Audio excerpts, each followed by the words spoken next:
This is the 217 Recovery Podcast with Corey Winfield. Hello, this call is for Corey Winfield. This is Attorney Paul Jancha Jr. calling. I'm appointed to represent you on a case coming up in the Niles Trial Court set for December 18th at 1 o'clock. So please give me a call back. Thank you. Bye. And that was December 2018. And about 1:30, I was hauled off to jail. Good times. Now, my name is Corey Winfield. Welcome to the 217 Recovery Podcast. Flying solo today, sort of. I have a very special interview today. And joining me on Zoom, she can see my face. She has a picture of her. I'm talking now with Pastor Deb. How you doing? Well, it's definitely nice to hear your voice. I hear it all the time, but I guess I can put a face to the voice. How about that? Yeah, I don't know if that's good or bad. Some people are like, hey, you got a face for radio. And I'm like, okay. Is that good or bad? Because I think that's bad. I have a face for radio, too. And, my shows are broadcasted through WSDradio.com. And that's an internet station. And so that's where I do most of my broadcasts from. Spreaker.com as well, too. So, yeah, that's where we started, too. Mm-hmm. And speaking of that, I want to know more about where you started from, how you started it, and you're coming up on 6 years. What is it, the 28th of January? It's the 29th of January. 6 years. So that was back in 2017. 2017, yes. Man, how time flies when you're having fun, huh? Absolutely. And all the things that went on, after 2017 that really makes my story, but just getting sober. And then I was faced with caring for my mother and my brother, who both passed in 2019. Oh, geez. And so I was fresh into my sobriety and so many triggers, you know what I'm saying, that came my way, but I did it. I pushed my way through, and it was just awesome what God did for me. I should say that, because if it was not for him, and I do believe in God, so that's my story, and I'm sticking to it. How about that? There you go. Talking with Pastor Deb, and I, first of all, want to say I'm sorry for the loss of your mother and your brother. Yes. And I'm sure there were many more in your family, but those are some hard ones, and to be tested like that early in recovery, wow. Yeah. A lot of people, they don't make it after some events like that. So, more props to you, more props to your relationship with God, because I believe it too. There's nothing that I've done that I would have done on my own. I believe that God did it all. And this kid yesterday, or on Monday, he was asking me about some of the stuff that I've done since I've been sober, and I just got 4 years clean. And he's like, man, you must be really proud of yourself. And I just laughed. And I said, I didn't do any of this. And he just looked at me kind of weird. And I told him, I was like, I didn't do any of this. I was like, this is all God. I was like, you think I could put this together? Nah, I had nothing to do with this. I told him I just got out of the way and stopped trying to do things my way and let it happen how God wanted it to. And I told him things work out a lot better that way. Absolutely. At least they have for me. But so you get sober early in 2017. And what pushed you to the point of, I got to do this? Well, let me rephrase that. So in January 29th, 2017, I took my last drink. And so my sobriety journey started then. Okay. I was just out binge drinking because I wanted to end it all. So my story starts with a bang. How about that? And that's exactly what happened. I banged my car up pretty bad. And I had, I realized later that I had fallen asleep at the wheel and, just out tired and ready to give it all up and, out drinking. And that's my biggest, that was my issue. I'm an alcoholic. Well, I'm a alcoholic who is in recovery. How about that? There you go. Because I have power over my addiction. My addiction doesn't have power over me. Thanks be to God. How about that? So January 29th is that was my last, January 28th, I should say, I took my last drink. And then on January 29th, it never hit my lips again. And so I began my journey. And once I took how many months? Let's see. I think I had 6 months outpatient treatment. I'm sorry. And then 4 months of first it was intensive outpatient treatment, and then 2 months of basic outpatient treatment. And that's what helped me get back on my feet, along with God leading and guiding me and allowing me to take in all the information and resources that was given to me. And I am so grateful for just being able to sit in the chair in the room as Pastor Deb. I went in, I was so embarrassed, and someone found out that I was a pastor, and they started calling me by my name. And I said, no, I'm just Deborah. And then they was like, oh no, you're Pastor Deb. And that's why I keep coming back, because if a pastor can sit in here amongst the alcoholics and drug addicts, then I know I have a chance of getting sober. And from that moment on, it just took off for me. It inspires people. Mm-hmm. It inspired people, and it inspired me as well, because I was really down about even being a pastor. God didn't take that away from me because I was drunk, okay? Because he gave that to me. That was a gift that he gave to me. And I did the work to even, get there, once I accepted my calling from him, and then I went to the proper training. And even when I didn't even have the proper training, I was still pastor. God said, you're a pastor. You're going to be, you are my daughter. And that's that, so, and for that person to say that to me, and, that has stuck with me. I'm representing God. I'm showing, I'm a witness that, yes, it can be done. You can remain sober. That's my mantra. Do whatever it takes to remain sober. And only you know what that is. And that's how I help people. I dig into what they know to do to remain sober, and I give them resources, and I let them know, what might be the best way for them to go. But I give them the opportunity to choose, because only they know what it takes to remain sober. That's all we can do. And for you to be in such a position like that, and it was humans that were judging you. God wasn't judging you. Everything happens for a reason.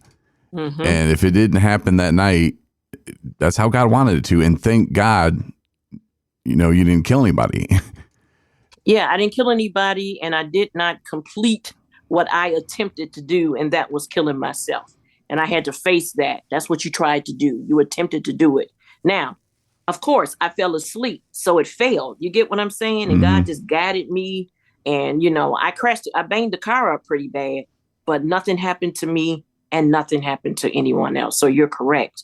But it was, God said, no, it's not time for you to go. I have something else for you to do. You have to still represent me, and I'm going to show you my faithfulness if you show me your faithfulness. Getting to that point of wanting to take your own life, I've been there too. Were you trying to quit drinking before that and just thought, man, my life is horrible, I'm done? Oh, I quit drinking. When I went into the ministry, let's just say, okay, I started drinking at the age of 6. Yes, I said 6. And by the age of 14, I was a full-blown alcoholic. I had to have a drink to go to sleep at night. Everything, there was a lot of domestic violence in my home, a lot of anxiety, a lot of panic attacks that I suffered from the age of 6 to 14. And then there was a lot of things going on. So I was a full-blown alcoholic by the age of 14. It's hereditary. It's in my family. So, I did what I saw, and I did what I liked, and I did what felt good. It took me away from all of the drama that I was experiencing at that young age. So I won't get into all of that, because, what's important is that I am resilient, and I survived all of that. And so I have been drinking a long time.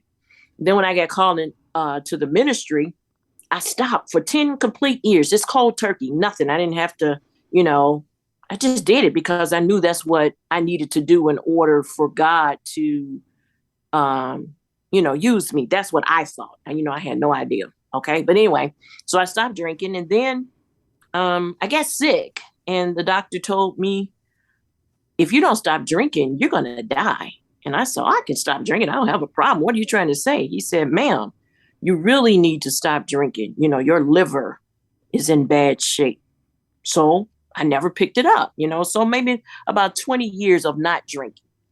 And then I was in ministry and I was doing stuff, and my father got sick. And so I had to come back home and take care of him. And then, went through the whole thing with his death. And I just would start, after all those years of not drinking, everybody was coming over. And of course, well, let's just have a couple of cocktails to take the ease off the pain. And so I picked back up and I started drinking again, not realizing that I am an alcoholic because, hey, everybody in my family does this. It's how we cope. These are our coping skills. So I had no idea I was an alcoholic. It made no sense to me. Everybody in my family is, So I picked back up, started drinking, and one event after another. My father dies and my mother has Alzheimer's for 8 years. I'm taking care of her. And then my brother gets brain cancer. I'm taking care of him. And so the drinks just kept, I just started drinking back heavy and having blackouts and, just not really. I'm blaming everything on anxiety and panic attacks. There's no way I could be an alcoholic. There's no way the alcohol is making me sick. And then it just started happening. The triggers kept coming more and more, I would pick up a bottle of wine for the evening and wind up going back to the store about 5 times because, I only needed one bottle. But, it was a continuation every night, 5 and 6 times in the store. The people knew me at the store. Oh, I know what you want, and it just became back to that habit. And then I just cried out and asked God, you got to take this pain away from me. You got to take these anxiety attacks away from me, this panic attacks, never saying, take the alcohol away, take the taste out of my mouth. Just, I'm solving my own issues. Take away I got all this trouble. Woe, it's me. I'm taking care of my mother who has dementia. And she doesn't even know me and I'm struggling. Nobody's helping me. Never realizing that I have a problem that I need to stop drinking. And then it finally happened on January 28th. I crashed that car. I was done with it. I tried to drink the whole bar until they finally just cut me off and said, Pastor Deb. And yes, they call me Pastor Deb in the bar because I wasn't in there alone as a pastor. We go and hang out after church. And this just happened to be on a Sunday. Isn't that ironic? I was hanging out with some of my pastor buddies at the bar. And that did it. And I fell asleep at the wheel, crashed the car. And that happened in Chicago? It happened in Chicago. Yeah, I was living in Chicago. And I walked home. A man from an apartment building tried to help me. And he kind of helped me get the car out of the hole because the car kind of went into a ditch. Banged it up pretty bad. And I got to my house, and the next morning, my caretaker that helps me with my mom, she said, you need to go to the hospital, make sure that the accident didn't cause any, that I didn't have any broken bones or anything like that. And I went, but I had every intention of telling them that I wanted to commit suicide. But when I got there, I got scared, but when they took the blood work and got my alcohol level, they decided to, here you are, we're going to help you. And they handcuffed me to the bed, and I was so embarrassed. And what are you doing? They said, did you drive here? And I was like, no, I took the bus. My car is a wreck. I had a wreck. I can't drive my car. But they were ready to arrest me because of how high my alcohol level was. And they just could not believe that I hadn't, went into a coma or something. I had that much alcohol in my system. Man. And they took me to the behavioral health floor. And I stayed there 7 days, and it really helped me. I found, I really surrendered then. That was the first time I surrendered for real, and I haven't taken it back since. And so that's why I celebrate. And that's why I'm shouting out and so happy about being 11 days away from 6 years sober. That is awesome. Yeah. It really is. Yeah. On the 27th of January, 2017, you probably would have thought this is not even possible. Absolutely. My life's not going to just go on. Yeah, my life's never going to be as good as it once was, and woe is me. And so if I would have met you back then, which if you build a time machine, you can't change anything, so it wouldn't really matter, at least according to Back to the Future. But if I would have went back to you and said, hey, Deb, this is what's going to happen. This is going to be your life in 6 years. You would look at me and you would say, you must be high. You need to go get some help. Get off my porch. That's right. I know I could definitely tell you what to do. Yeah, I would have told you, oh, you need some help immediately. Quit hanging out on that quarter, man. That stuff ain't good for you. No, can you go get me a bottle of wine, maybe?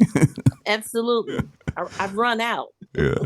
Nothing like being handcuffed to the bed, though. That was my experience last time, too. And it's just something that I don't know. It's hard to explain. When you're handcuffed to a hospital bed and you're thinking, I'm not going anywhere. Like, what are you people doing? Right. It's one of those like real moments of like, did that just happen to me? And why? And then when people look at you and then they go, how are you even talking right now? Your blood alcohol level is so high. And then they go through how are you not dead? And how are you not in a coma? And, yeah. And that's sad, that we've worked our tolerance up that high. There is a documentary on, I believe it was on Amazon Prime. It might still be, but it's called Her Name Was Betty, or My Name Was Betty, something like that. Have you seen that? I have not. It is interesting. And it talks about pretty much this woman, she's an alcoholic and she dies, and her kids are telling the story, and her kids are rotten. Like the woman was like down to nothing. She's like maybe 5'2", 70 pounds, and they wouldn't even go in her house. Wow. And they said, well, she wouldn't let us in. I'm sorry, and they knew she was bad, and they knew she was, drinking herself to death, but they just kind of let her. And they talk about how alcohol has such a worse effect on a woman's body. Like it's 10 times worse on a woman than it is on a man. Yes, I learned that. And that's something I really, because it's my sister, not that she's an alcoholic, not calling her anything like that, but I don't want her to think, oh, I can drink as much as the boys. I can drink as much as Corey, because it's this very slippery slope. And before you know it, you're drinking because you're doing laundry. You're drinking because it's Sunday. You're drinking because it's Saturday. And you're watching Dog the Bounty Hunter and you're drinking because that's on. I mean, everything becomes that. And everything's a celebration. Hey, the game is on. Let's have a drink. Hey, the game's, it got canceled. Let's have a drink then. Let's have a drink, yeah. And it's a very slippery. It got snowed out. Let's have a drink for the snow coming down. Yes. And I remember it all. Yep. It's raining. Oh, I love the rain. I love the rain. Right. It's so dumb. But it's a slippery slope. And like I said, it's really, really bad on women. And if they know that, I don't know. I was talking to my mom the other day, and my sister, she likes to work out. She likes to play sports. And I told her, like, drinking as much as she does sometimes, because she'll go out with her friends on the weekend, she might as well just sit down and eat 2 or 3 gallons of ice cream. Oh, she would never do that. She would never do that. She just want to wreck her body. And it's like, well, I mean, what do you think alcohol's doing? And it's hard. Nobody could tell me anything. Yeah, I had to experience it on my own, and we're human. That's how we learn, is by doing, unfortunately. And thank God that I was able to listen, and I was able to, when I was in jail, to sit down and get down on my knees and pray. And instead of saying, God, just get me out of this, I'll never do it again, I prayed, God, please let that be my last drink. Let that be the last drink I ever take. And so far to this day, it has been. So I tell people, it's like, learn how to pray better, because I was horrible at it, Yeah. It's funny that you say that, because that's it. The prayers, I had to change that whole prayer life, He was watching over me. And I think when I went into that room with those chairs and I saw, and when that person told me, you're the reason I'm here. If a pastor can come in here every day then I know I can do it. You're a pastor and you're sitting in here talking about you're an alcoholic. So I know I can do it. And so I just walked around with that. Yes, I am. So every time somebody said Pastor Deb, instead of me hiding and saying, don't call me that in here. You don't have to call me that. I'm not worthy. I would just say, God bless you, and just have conversations with them. So, yeah. I just can remember when you were saying, like, giving the information about women. I think about every woman in my family that died of some sort of disease, but nobody ever addressed the alcoholism, and what made them have diabetes, what made them have the heart attacks and all of that. Nobody addressed that, oh, she was an alcoholic. Oh, she drunk herself to death. Because when you really think about it, and I'm glad you brought that up, that's one of the things that I talk about, even in my recovery community, about how you have to take care of your body.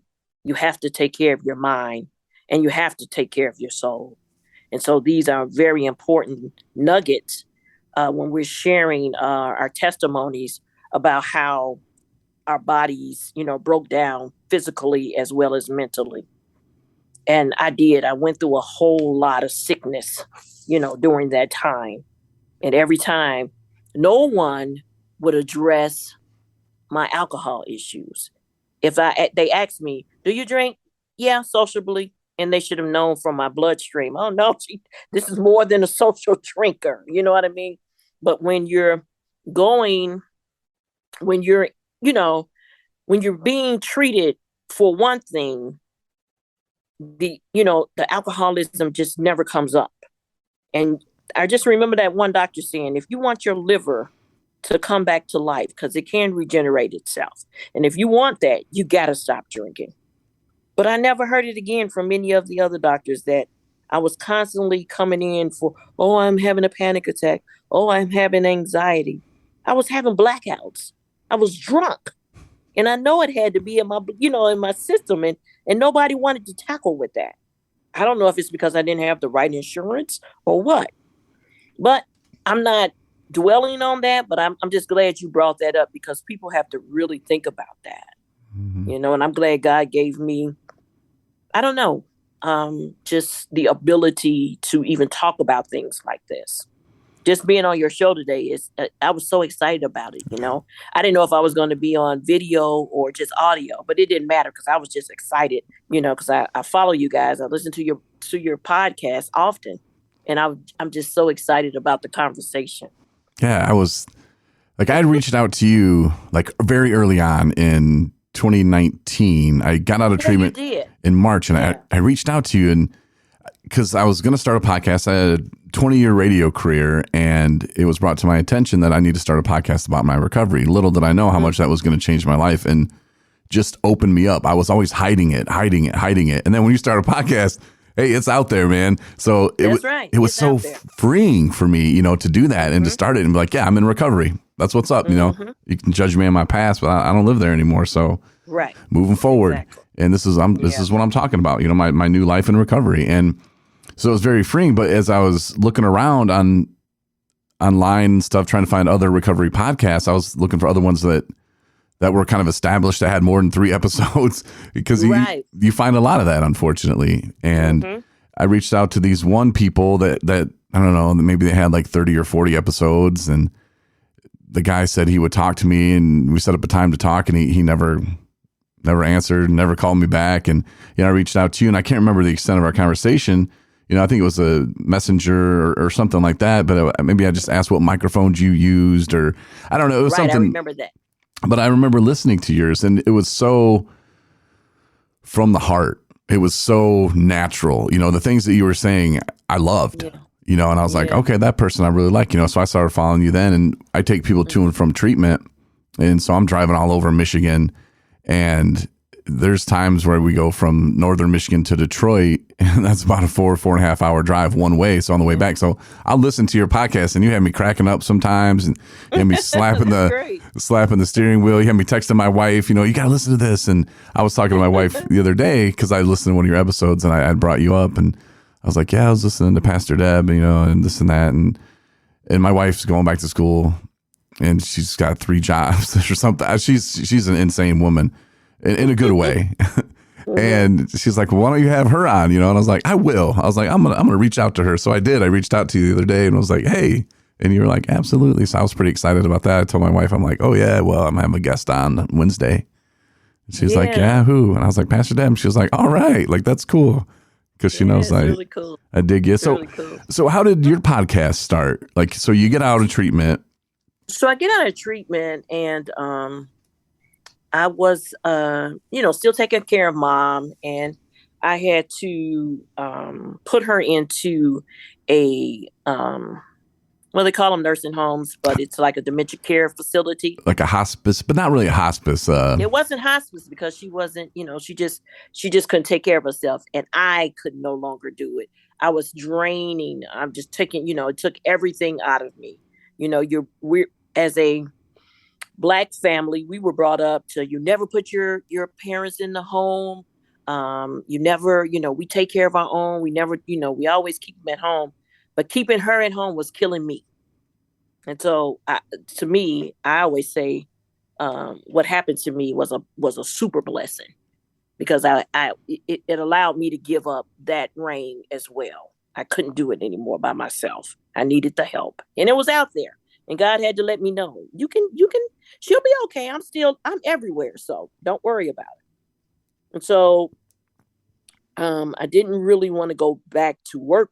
I still wanted to be able to take care of her, but now I was just going back and forth to her facility where she was living and staying, and they were providing the best care for her. And so, an old neighborhood friend, one of my neighbors that I grew up with, he has WSDradio.com radio station, and he's a DJ. He's well known in Chicago, well known DJ. And he said, I want you to be on my radio show. I need a pastor. I need some preaching. And I said, oh no, now I'll do it, but I don't want to do that. I don't want to preach. I said, I would like to reach out to my recovery community. How about that? How about me just talking, sharing? I can, share some scriptures and stuff like that, but I don't want it to be preaching. I want it to be welcoming. And I wanted people to be able to, just enjoy just talking about recovery. He said, sounds good to me. And that's simply how it all started. And it took off, the Ask Pastor Deb show. So how it got to a podcast, though, was that someone like you reached out to me and said, I love what you're doing. Have you ever considered podcasting? And I said, well, no, I'm just doing, I pre-record the shows and I like that. They said, but you can do that. You can put all that on podcast. And then you can, do some shorts. You don't have to do an hour. You can always just come on and do shorts. And that's how it took off. And that's what I do. Pretty awesome, isn't it? Yeah, it is awesome. And I would definitely love to do something like this on a regular basis, but I work now and I just happen to be off for 3 weeks because I'm in Osage Beach, Missouri, taking care of my daughter who got ill. Oh. Yeah. And so that's why, now I'm in Osage Beach, and I'll be here on the 29th to celebrate my 6 years. So I'm excited about that as well. But it just happens to be on the Sunday too. So I'll definitely be on the podcast on the radio show. Heck yeah. Which is a podcast. That's pretty awesome. It's awesome, right? You see, God said you're going to be okay, and you're going to be able to, your voice will be heard throughout the nations. That's what I got one time in a prophecy. And now I see what that prophecy has come. It has manifested because we have people in Canada who listen to the broadcast every Sunday morning at 11 o'clock Central Time on WSDradio.com. And they contact me.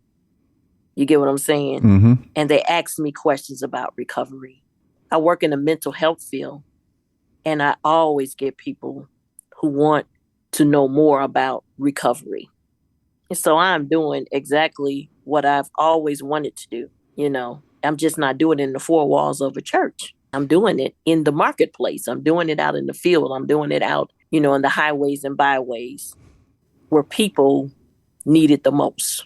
And where people who want it are looking for it. Exactly. and they find it. And it's amazing where people will listen, and it blows my mind. In our shows, we're not doctors, we're not therapists, and we're not trying to be, No, I'm just a what do they call me on my job? My title is Recovery Support Specialist. And I don't have a degree in any of that, but I do have lived experience. And I can, de-escalate people faster than some of the counselors can, because I know what they're going through. I know their verbiage. I know their heart. I know the pain, that they're going through, because I've been there and done that.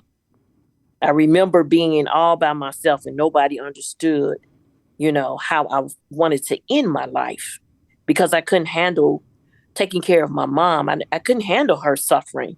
I couldn't handle that.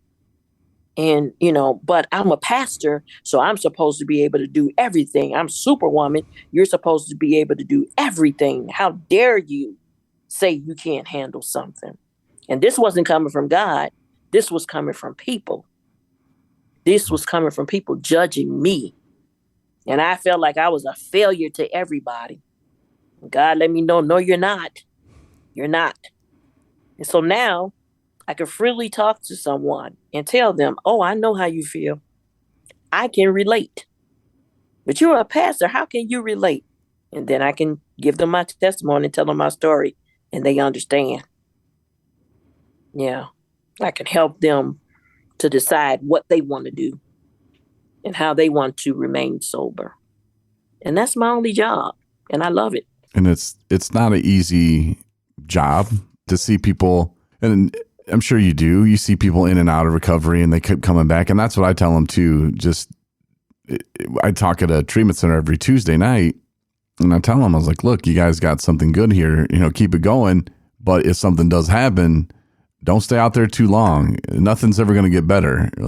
Right. And there's a saying, I'm sure you've heard it too, where it's like, you didn't get here on a winning streak. It's like, come on. You didn't come in on a winning streak. If drinking and drugging was really making your life better, you wouldn't even have been here at all. No. And then you have them make the pros and cons list of, okay, tell me how many things good happened to you when you were drinking or using. Just make 10 of them. That's right. They can't. I now make a list of embarrassing things, dumb things, shameful things. Make a list of those. They'll be writing for hours. Like, well, that, and that's right. And I say that we can't do anything about the past, because we can't. But sometimes I look at the past just to see how far I've come, if that makes sense. Oh, yes. I think we should celebrate it, how far you've come. I get a lot of flack on me posting my pictures and saying I'm 11 days away from 6 years sober. Oh, don't get so prideful.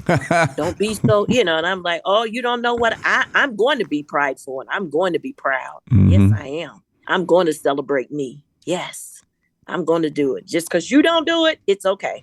But I'm going to do it because I do whatever it takes to remain sober.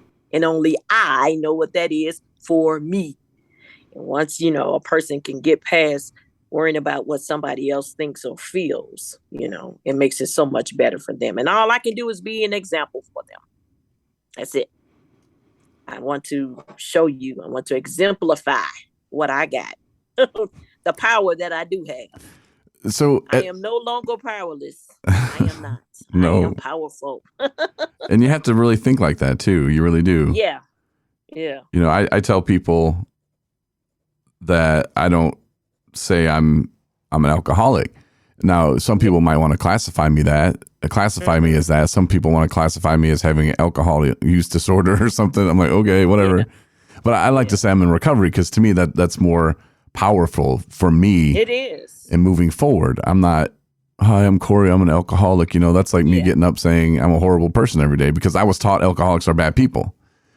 Absolutely. And that's what society beats in your head, and in alcohol, those companies are so tricky. And I bet they're just laughing at the whole opiate thing, and like, oh, those doctors, and they're just sitting back laughing, like 15.3 million people die from alcohol, 3 million from opiates. And it's like, which one's the epidemic here? And the alcohol guys are sitting back, laughing, rubbing their hands, going, this ain't going anywhere. Right. Put drink responsibly on there. Then it's their fault. Kind of like they did with the medications for a while. Well, he wasn't taking as prescribed.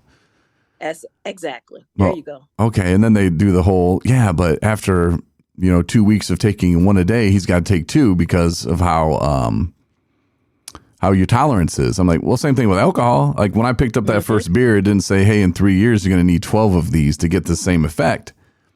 It didn't say that on there. The alcohol guys, they're getting away with murder. Speaking of beer, so I told you at the age of 6, my father used to allow me to make beer mustaches out of his beer jugs. Okay. And so the mustaches, my father drank at least 6 beers a day. So that means I had 6 beer mustache a day, and everybody laughed. They thought it was funny. Oh, look at her, look at her. And I just happened to one time lick my lip, lick the top of my lip. I like the mustache taste. Oh, this is good. And so when my father drank, I drank. Okay. And so, 7, 8, 9, by 9 years old, I was actually sneaking the beer. I wanted the whole beer. I didn't want a mustache anymore. I wanted to drink the beer. And so I was drinking cans of beer, at 9, 3 and 4 cans in a day. By the time, like I said, by the time 14, it escalated to Crown Royal. I needed a shot, and they watched me do it. Oh, it's no big deal. She's okay. But I wasn't okay, and 30 some years later, I still wasn't okay. But it was what we did as a people, as a family, at every event, and of course I was the life of the party. Oh, yes, I was. So of course people were happy to see me coming. I write poetry, and one of my poems was The Beautiful Drunk, because I wasn't what most people thought of as a drunk. I was always pretty. I was beautiful, nobody even knew.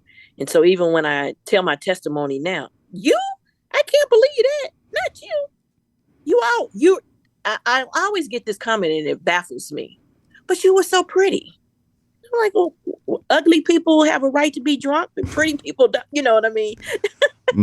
Pretty people get an excuse, that's what I'm saying, for being drunk, but ugly people don't. They picture it as a homeless man, or homeless woman. Homeless woman, somebody, and I raised 3 beautiful children. I had, I've had 3 marriages, they ended in divorce, but still everything was, I've always had a good job. I took care of everything and everybody. I was the girl. I was the minister. How could you have been an alcoholic? It's impossible. You're making it all up just to get some attention. Well, if I have to get this type of attention, then lock me up. I need to go back and see those psychiatrists who let me know what my issue really was. Addiction doesn't discriminate, it does not. Doesn't matter what you do, what color you are, what sex you want to be. That's right. Doesn't matter, and it's out there. And God uses that for his good and his will. And I'm sure you've helped thousands and thousands of people, just with what you share about your life. Some people probably think, man, if she can share that, like you said, like, man, if she can share that, like, okay, well, I can too. And I'm not knocking AA or anything, but nothing good ever comes after what people say that would say, but, yes. I think that kind of hurt me a little bit because I was used to don't tell anybody who was here. I'm not going to run around and tell people who was there. But anonymous. It had me like in this like secret club of like bad people, and I believe it. That's I spent a week there, and I had to get out of there. That's what I felt like. We're in the secret club of bad. Oh, you're a bad person too. Okay, cool. Just And when I started the podcast, and that's why I said earlier, it was so freeing. It was just like, boom, it's out there now, and of course. You think you hide it so well, and then you realize, nah, everybody knew already. You're like, oh, really? You knew I had a problem? Oh, yeah. We could tell by your Facebook post. I was like, oh. Absolutely. Okay, then I guess I wasn't being so sneaky with it. But when I just came out and was like, hey, here we go. I'm going to start this podcast, and it's going to be about my recovery. It was just freeing. And and some people don't want that. Some people don't want anybody to know. But just they don't. For me personally, I had to have it. And it's crazy how different things work for different people. Some people need that AA. Some people need that sponsor to tell them what to do, to tell them to do step 2 or to tell them to do step 3 or whatever it is. Absolutely. And I'm not one of those guys that like to be told what to do. So that was another thing, people are, go to AA, go to AA. And now, and that was when I started this journey. I'd say that probably was 2016. And even since then, things have come a long way as far as like smart recovery, Dharma, celebrate recovery. I love that. Yeah, I love that too. So there's so many different ways and they're more widely accepted now. Absolutely. And I love that. I really do, because if petting horses makes you not drink or use again, man, go pet some horses. Pet some horses. God will lead you there for sure. He'll take you right to the barn. You might even drive your car into it. That's it. Come on, right? If you're as hard-headed as we are. Into that ditch. I drove her right into that ditch because he knew that would be it. That's it. Take it away. Yeah.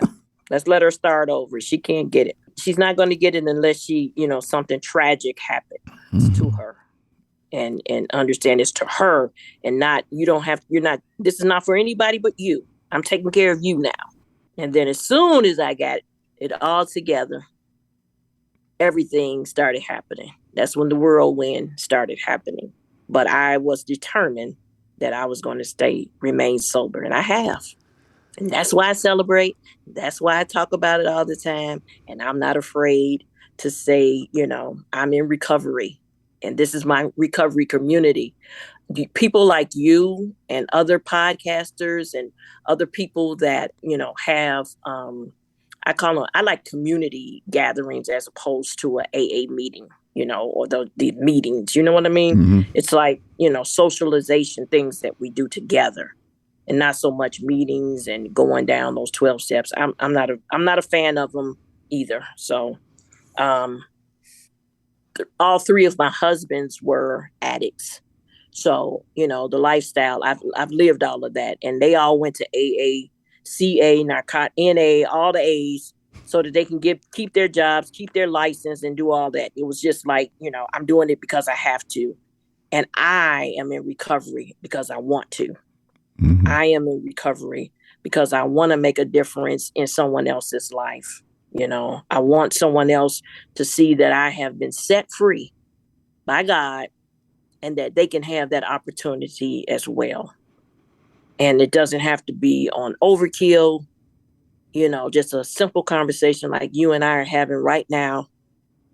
And it's just the acceptance part that is so important. You got to want it.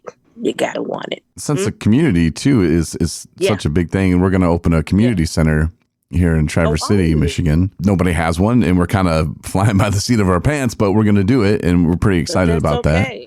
Yeah, I'm excited for you. That's awesome. I haven't known what I was doing any part of this way. Like I said, I'm just getting out of the way and letting God I'm just following in his footsteps going, all right, man, if that's the way we were going to go. He leads and he guides. And that's the thing that we have to, that's what I, hold on to. His guidance and his leadership. I tell people all this time, if you got to know him in order to trust him. You're doing that relationship that you have with him is going to get you where you need to go. It's not going to church 7 times a week.